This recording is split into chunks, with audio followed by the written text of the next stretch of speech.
Chapter 4, we're going to go through the verses. We may just go through the factual part of the scriptures, and next week give an application. We'll see how much time we have. I have both written up. So we'll just go through Mark chapter 4, verse 35. Everybody's heard of the time that Jesus calmed the storm, right? It's kind of a familiar story, especially if everybody goes to church on a regular basis. We've probably heard this many times. So let's talk a little bit about that. Verse 35, Mark chapter 4. It says this: that day, when evening came, he said to his disciples, "Let us go over to the other side." Leaving the crowd behind, they took him along just as he was in the boat. There were also other boats with him. A furious squall came up, and the waves broke over the boat so that it was nearly swamped. Jesus was in the stern sleeping on a cushion. The disciples woke him and said to him, "Teacher, don't you care if we drown?" He got up, rebuked the wind, and said to the waves, "Quiet, be still." Then the wind died down, and it was completely calm. He said to his disciples, "Why are you so afraid? Do you still have no faith?" They were terrified and asked each other, "Who is this? Even the wind and the waves obey him." So let's take a look at this a little closer. First question: how many of you have ever been in a storm? All right, good. I'm not the only one. How many of you have ever been on a lake in a boat in a storm? How fun is that? Not fun. I was on Lake Erie one time. Were you on Lake Erie? Yes. We're out. It's a beautiful day. The waves are like a foot, and we're like, "Oh, thank God, this is beautiful. We're catching perch and walleye. Everything's fantastic." But because of the way the Lake Erie is positioned geographically, it has the ability to kick up storms very quickly. So if you are way out, you better be headed for shore quick when a storm kicks up, or else, in our case, the waves crested at over 10 feet. We literally were in a similar situation to where the point where the water was coming over the front of the boat, and we were trying to bail it out the back as quick as possible. Now, we made it in safely. The funny thing was my dad and his best friend went back out on the lake because they said the fish were hidden. We cannot give up on it. So I wanted to be on the shore. I felt better there. Anyway, not a fun thing. And we'll talk about the Lake of Galilee. They call it the Sea of Galilee, Gennesaret. It has many names, but a sea, not quite a sea. Actually, the Lake of Galilee or Sea of Galilee is about 13 miles long and about 7 miles wide, and at its deepest point, it's about 150 feet deep. When you compare that to Lake Erie is like 40-some miles long and 57 miles wide. So, we got a lake bigger than the Sea of Galilee. Pretty neat. Anyway, but it's the way it's positioned is the Sea of Galilee is about 680 feet below sea level, with mountains all the way around. So when storms come through, Galilee really is affected by strong winds, and they come up very quickly. So let's take a look at this just for a minute. If you want to compare this story, a lot of the commentators that I've seen have compared this to the story of Jonah, and there are a lot of parallels. And I say that because in Luke 11:29, Jesus says, "There will be no sign given to anyone but the sign of the prophet Jonah." And then we have this story here, which parallels the book of Jonah very quickly. So if you want to compare the difference between them, you can do that, and it's neat how they kind of parallel each other. So, verse 35, it says, "That day when evening came, he said to his disciples." So that day, Jesus is preaching near Capernaum. He's at the top of the Lake of Galilee or Sea of Galilee, and he's been preaching all day. He's been ministering, he's been evangelizing. And then when evening came, he said to his disciples, "Let's go over to the other side." Evening came. I love this thing here when we look at this, because what we see is the humanity of Jesus Christ. We know he is God, which we're going to see in a minute, but we know he's also man at the same time. So evening came, he's a little tired, but he realizes we got to shut down the mission here for a minute, and we're going to go basically southeast over to across Galilee, and we're going to go minister to somebody else because they need to hear me over there, and that'll be in the beginning of chapter 5. So in the evening, he says, "Let's go over to the other side," leaving the crowd behind. He's done about everything he can do with this crowd. But I want you to see a progression, and I should have wrote the verses down, but I didn't. When he was preaching on the shore, remember, when the large crowd drew near him, Jesus stayed on the shore. He stayed away from the crowd because they were pressing in on him. And then later on we see, he says, bring a boat nearby, because if the crowd gets too close or too crazy, I'll get in the boat. Now we see him in the boat preaching, and what we're going to find out here is the people have caught on. Jesus tries to stay away from us a little bit, and then he escapes in this boat after a while. So if you look here, let's go over to the other side, leaving the crowd. They took him along just as he was. In other words, he didn't have any luggage or anything like that in the boat. There were also other boats following him. So the people had seen his tactics. They saw his way of escape. So they decided, well, before he takes off this time, we're going to be in the boat too. So when he leaves, we can follow him. So that's verse 36. He left the crowd behind. He's done all he can do there at Capernaum. He's on his way to Gerasenes or Gennesaret, and he's taking off in a boat, and it's evening time. So he's been ministering all day, and he's a little tired.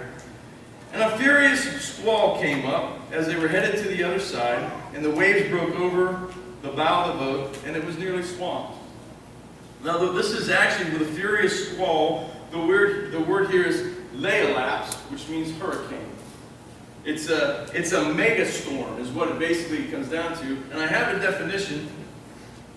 If the storm specifically was described, it could be described like this. It's not a single gust, nor a steadily blowing wind, however violent.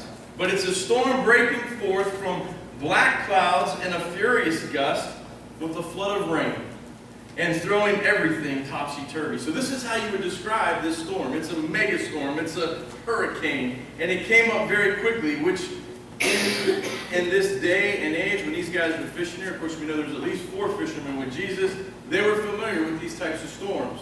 Only this one is a little overwhelming, as we'll see. A furious squall came up, and the waves broke over the boat, so that it was nearly swamped.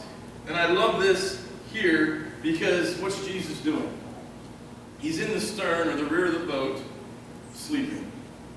How many of us, when the storms of life kick in, actually go to sleep? Does anybody do that?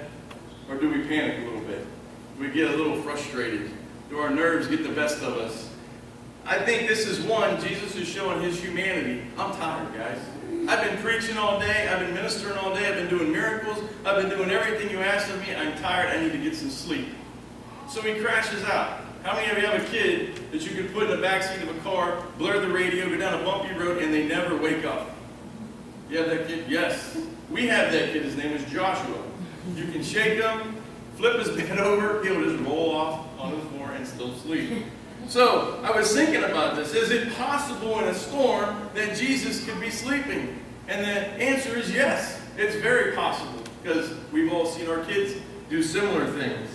And this boat probably held somewhere between 11 and 15 people, so looking at the descriptions that we've had. But he's sleeping. It says he's sleeping on a cushion. Commonly in these days, there was a leather type thing in the back of these boats where you couldn't really sprawl out, but you could lay down and get some comfort. And the disciples woke him and said to him, verse 38, "Teacher, don't you care if we drown?" Now, again, as I said, there was many fishermen with Jesus. They had fished this very sea, maybe even this very area of sea, and they're panicking. They've seen this before. They probably were able to overcome the storms before. They probably bailed a little bit. They probably pulled the sails down. They did everything they could possibly do in their human effort. How many times do we take on a problem with our human effort and realize, man, I blew that whole thing? How many times do you get to a point in your human effort when you realize nothing's working, and finally you say, God, will you please take over? This is where we're at. We've done everything we know how to do. We're seasoned sailors. We're seasoned fishermen. And we've done everything physically. We've done everything with our human knowledge. We've been to the school of fishing, and it's not working. But this is interesting, is that they don't just say, can you help us, Jesus? They look and say, don't you care if we drown? They took it to the drastic. Well, they weren't drowning, were they? But this is what they felt they needed to do. But the good thing was they realized that Jesus was still in the boat. Jesus is in your storm. If you're in a storm, if you're having family problems, if you're having financial issues, if you're having health issues, and you've done everything you can do physically, everything you can do with doctors, everything you can do with education, and finally you've got to realize one day if it's not working, just remember that Jesus is still in the boat. Hey, I'm drowning. Help me out. God, I can't do it. Can't you see? I've done everything I possibly can, and nothing's working. At 40 years old, that's what I did. At 40 years old, doing everything I could do career-wise, I laid down literally on the face of my living room floor and said, God, I can't do it anymore. What do you really want with my life? And that's when I got into full-time ministry. That's what he called me to do. Nothing was bad, but what I really wanted was that satisfaction in my heart to say I was doing something for society. I was contributing somewhere. And it wasn't there. It wasn't in selling something. It wasn't in doing other things. It was ministering the gospel to people that need to hear the truth. And that's where my heart was, and this is where I get my greatest fulfillment. It was after my human effort, and I said, God, I can't do it anymore. And he said, why don't you become a preacher? Like I called you when you were a kid. And I actually knew that. But so, teacher, don't you care if we drown? They're afraid. They're nervous. They're panicking. But they realize Jesus was in the midst of their storm, and he was still in the boat. So they got Jesus up. He got up and rebuked the wind and the waves, and he says this, Siopa Pephimoso. Siopa Pephimoso is what Jesus says. And you see a lot of people who come up and say, well, Jesus gets up, and he says, be quiet, be still. How many of you heard that one? Be quiet, be still. That's not what he did. He's tired. He's sleeping. He's in the middle of a storm. He's been ministering all night. How would you feel if you got woken up? Think about it. In his humanness, if you look at these words, he's not getting up and saying, okay, guys, I got it. Be still. He's not saying that at all. He's saying, shut up! Jesus? Wait a minute. Not Jesus. This is exactly what he said. This word that he is using here, Siopa, says, shut up! Be quiet! I'm tired.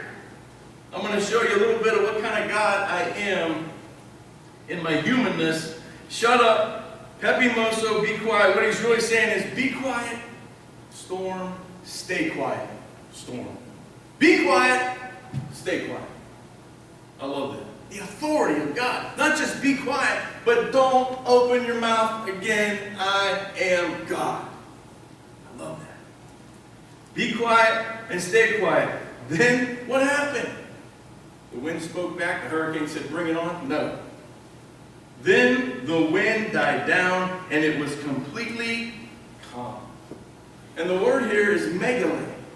Megale. There was a mega calm.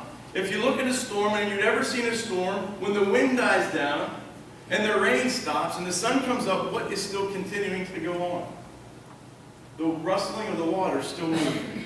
It takes time for the boat to calm down. It takes time for the waves to slow down. It did not take time. When Jesus said, Siopa Pephimoso, it was over. The Sea of Galilee was like glass instantly. And how do we know that? It was a mega quiet. Megale means mega quiet. It was supernatural. When you run out of human strength, when you run out of human education, human finances, human anything, sometimes we need a supernatural touch in the situation we're in. Whatever that is. Sometimes, God, I need a supernatural touch. And God can stand up and say, Siopa Pephimoso, and bring your life in order, whatever situation that may be. There was a mega quiet. How many of us like quiet? How many of us have grandkids? I can't raise my hand. You can. Isn't it nice to have the grandkids over? Isn't it nice when they're gone? Come on, be honest. You can be honest. Oh, what do you say? It's so quiet. The kids aren't home. My kids weren't home for a week. We said it 100 times. It's so quiet. We missed them, but it was quiet. We couldn't wait for them to get back either, because we like the noise a little bit right now. We get older, maybe differently. But we like the quiet. If you're in a storm, if you're in a situation, it could be finance, it could be health, it could be your marriage, it could be your business, it could be anything. Sometimes you got to say to God, I'm at my wit's end, I can't handle it, I'm panicking, I'm freaking out, I don't know what to do. But I know you're still in my storm, because I know you're still in my boat. Please wake up and say, Siopa Pephimoso. I need it. I can't handle it. Life is too much for me right now. God, I'm giving it to you. Verse 40.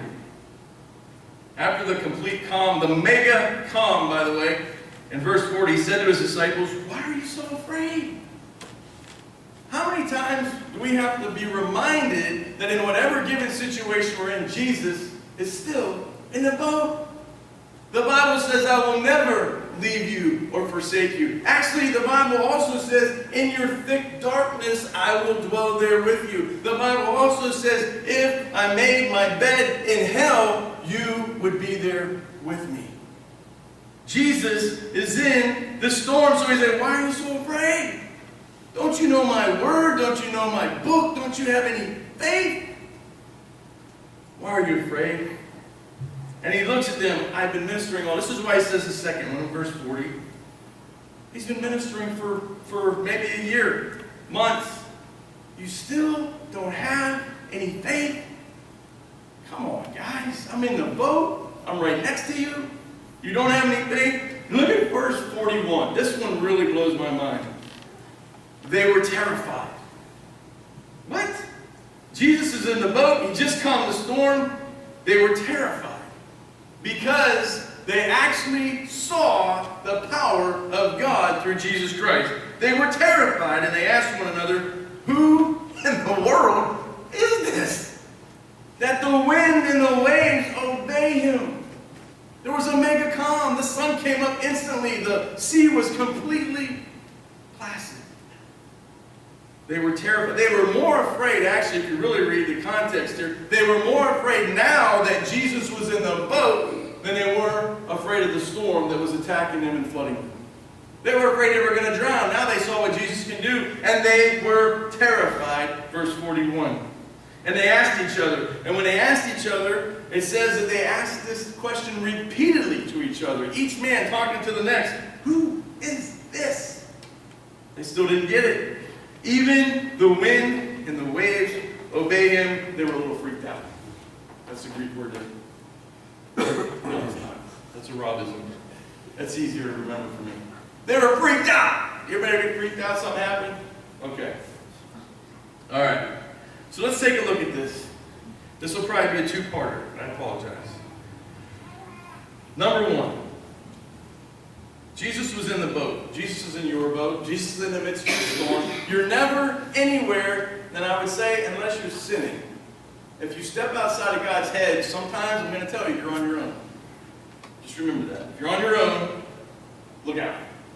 But you can still be close to Jesus and still encounter storms in your life. Just because you're a Christian doesn't mean you'll never have a hard time.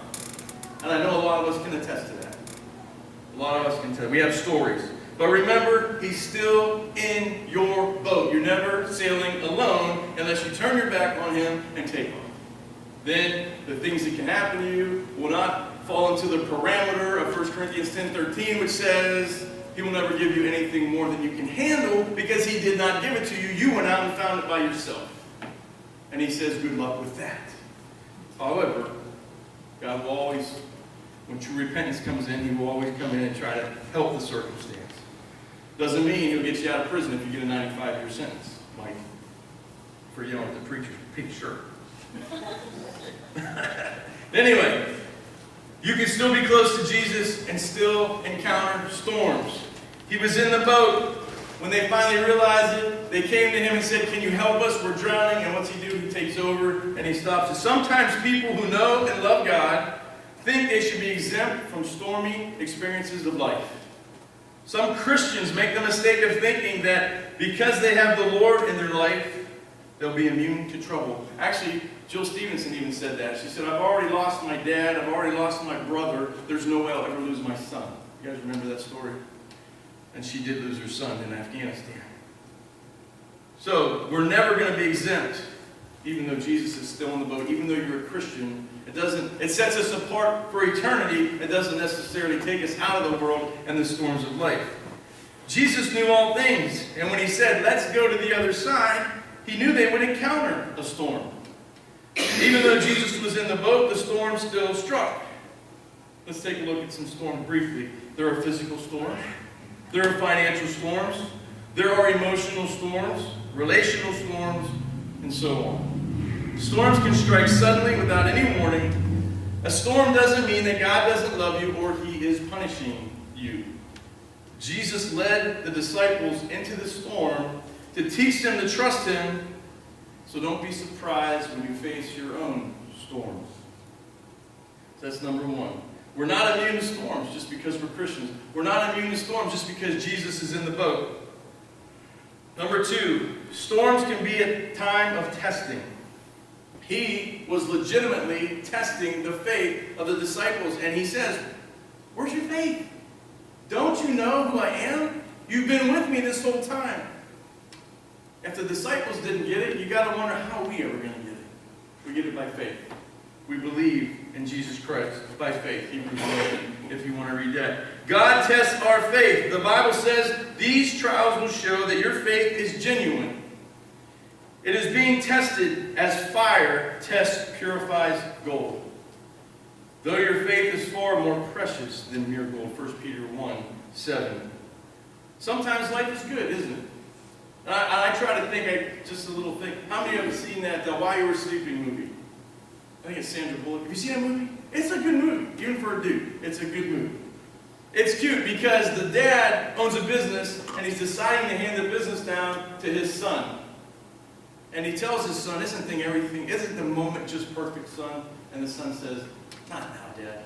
It's really not. Because I know what you're about to do. He says, I want to give you my business. And he says, I don't want your business. He says, why didn't you tell me?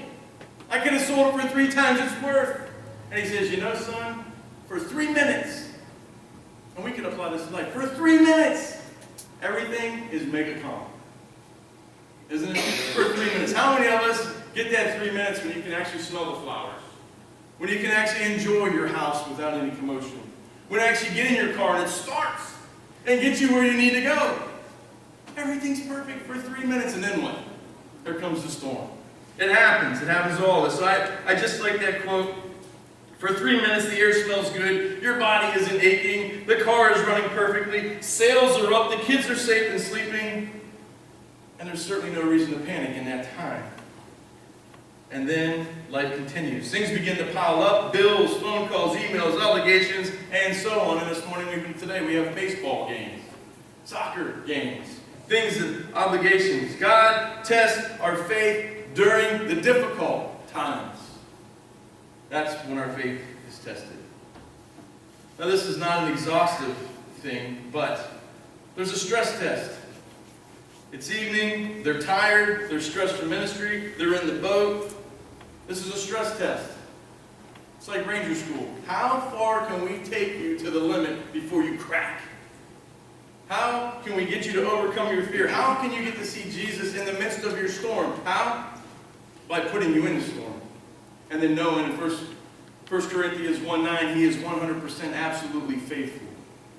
100% faithful. That's why we go through storms. To know that God will be there for you in the next one. And each time we do that and we learn that, it becomes a learned behavior. I know I can face the storm because Jesus is in my boat. How will you handle the stress when you're at your absolute limit? How do you react when you get blindsided by something at the most inconvenient moment? Will you explode in anger? Will you keep your cool and trust God until the heat dies down? Maybe you're in a flood, your camera don't work, and somebody stole your phone. I don't know if anybody's ever been through that. Chuck? Okay. Did you get your phone back?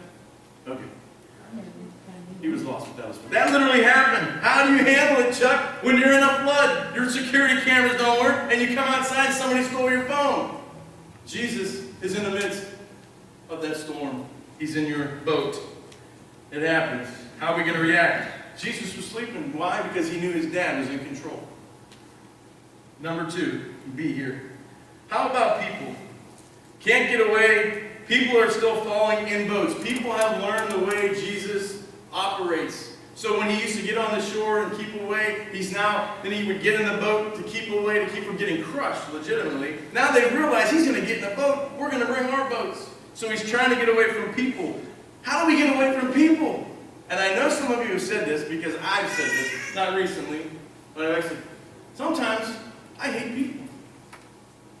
Uh-oh, the preacher said he hates people. Don't quote me on that. I've said that when I'm stressed out. I hate people sometimes. Has anybody ever said that one? Okay, thank you, Jim.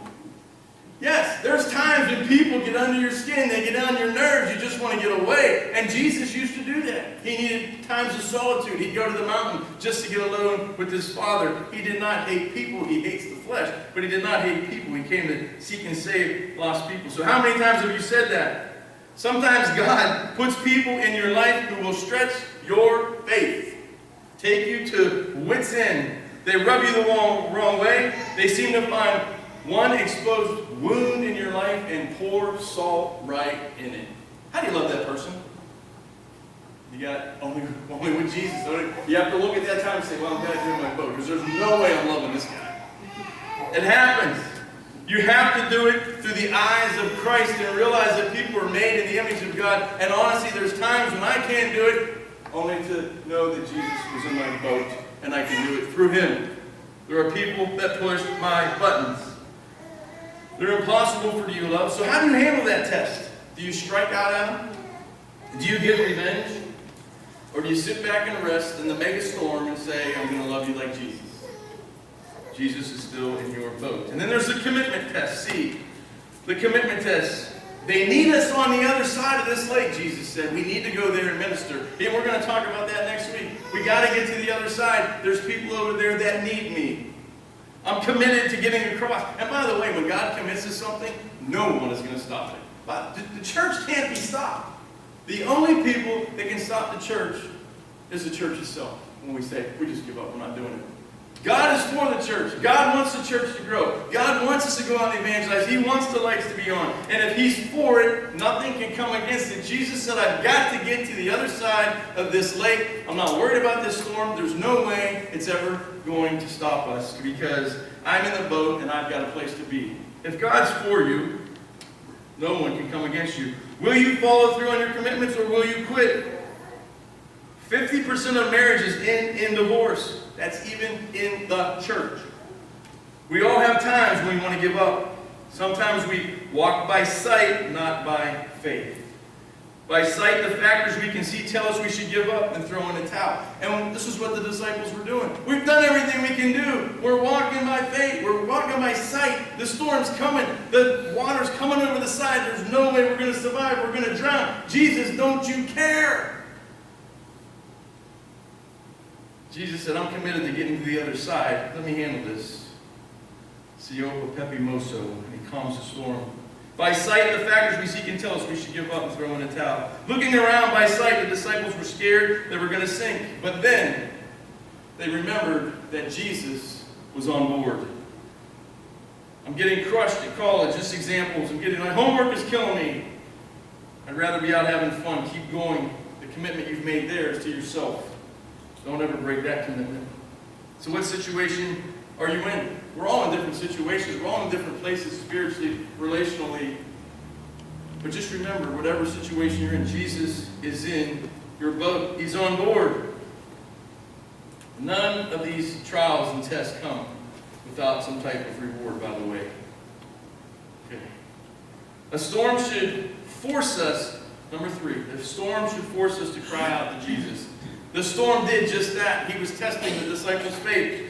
The disciples were experienced fishermen. They fished this very sea.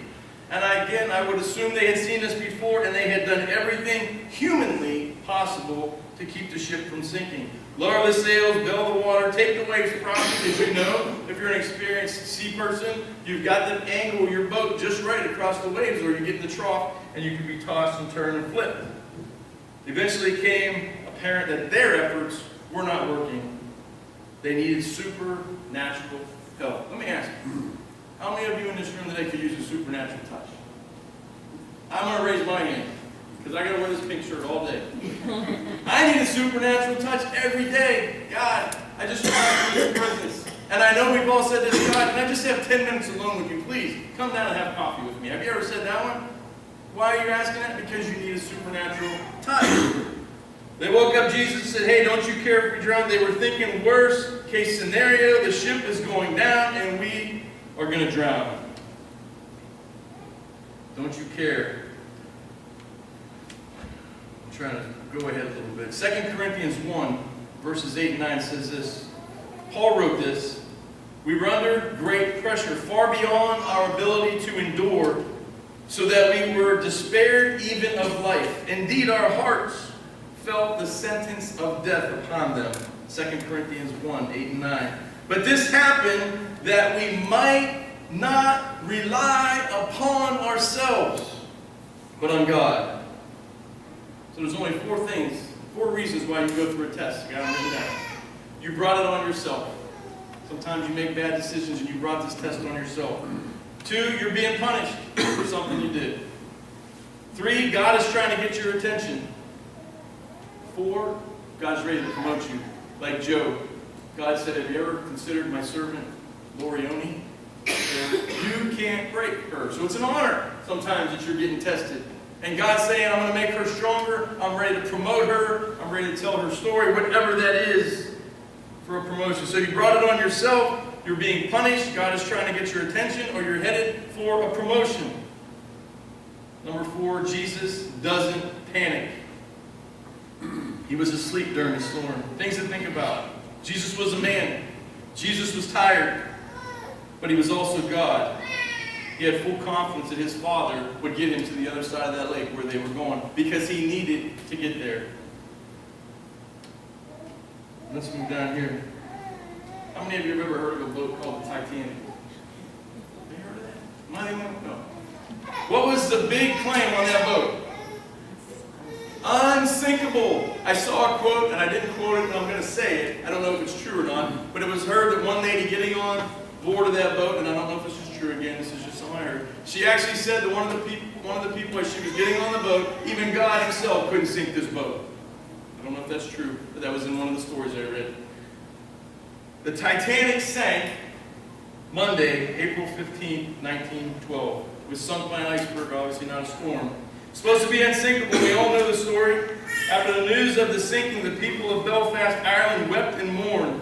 Grown men embraced each other and cried bitter tears. 16 men from the Derry Presbyterian Church went down with her. The following Sunday, the church was packed. Pastor Andrew Smith chose to preach on this very scripture that we're reading this morning. And he made this statement. There was only one vessel in all of history that was truly unsinkable. It was the boat occupied by the sleeping Savior. I love that. Only unsinkable boat was this boat that we're reading about today. So if you want to point somebody that's a Titanic fan to an unsinkable boat, this is the one. Because Jesus said we must get to the other side. That boat was unsinkable. And just briefly and in closing, right here, I'm going to skip over a couple things. How often do we try to do it our way? We reason within ourselves, say, I've got this. Oh, I can handle myself. I got it. That's okay. We grab all the world tells us, all that it says will fulfill us. But only the heart with Jesus inside can handle the storm. Only the heart with Jesus inside is unsinkable. Let me show you. I've got proof. Augustus Anheuser-Busch was not the founder, but he was the CEO of the Anheuser-Busch company, Dad's company. Had mansions, chauffeurs. He kept the company through, I think it was World War I or World War II, during the age of Prohibition. They were diversified enough to maintain their commercialism, their economy. They survived. A wealthy man that became the largest brewery in the world, and August Anheuser-Busch committed suicide. Dick Trickle, NASCAR, any NASCAR fans, considered America's winningest driver with an estimated 1,200 career race wins worth $2 million, suicide. Chris Cornell, for all you rock fans, and I'm a Chris Cornell fan, the lead singer of Soundgarden, Temple of the Dog, Audio Slave, worth $60 million, suicide. Kurt Cobain, Nirvana, frontman, we all know them, we were 80s kids. One of the hottest bands in America, arguably one of the most unusual and best lyricists in history, worth $100 million, suicide. Robin Williams, one of the most successful comedians of all time, worth $50 million, suicide. Anthony Bourdain, writer, television personality, commentator, world traveler, successful by world standards, a self-made man, worth $16 million, suicide. If Jesus isn't in your heart, you cannot weather the storm. Now, I don't know these men. I can't judge their heart. I can only judge the result. Maybe they forgot Jesus was on board. When the storm came, they didn't turn to ask. The only way you're ever going to weather a storm of life is to remember that I do everything you can to get through it. But don't ever forget that when the storm gets its worst and you have that mega storm coming at you, if you want mega calm, remember that Jesus was on your boat. Jesus wants to calm the storm. He wants to say, Siopa Pephimoso. He wants to say, be quiet, stay quiet. So, they couldn't weather the storm. They either denied God or forgot He was on board. But I just want to encourage you today that whatever you're going through, to remember that Jesus is in the midst of your storm and He's on your boat. Turn to Him. Ask for help. And let Him rebuke the wind and the waves. Let's pray. Dear Heavenly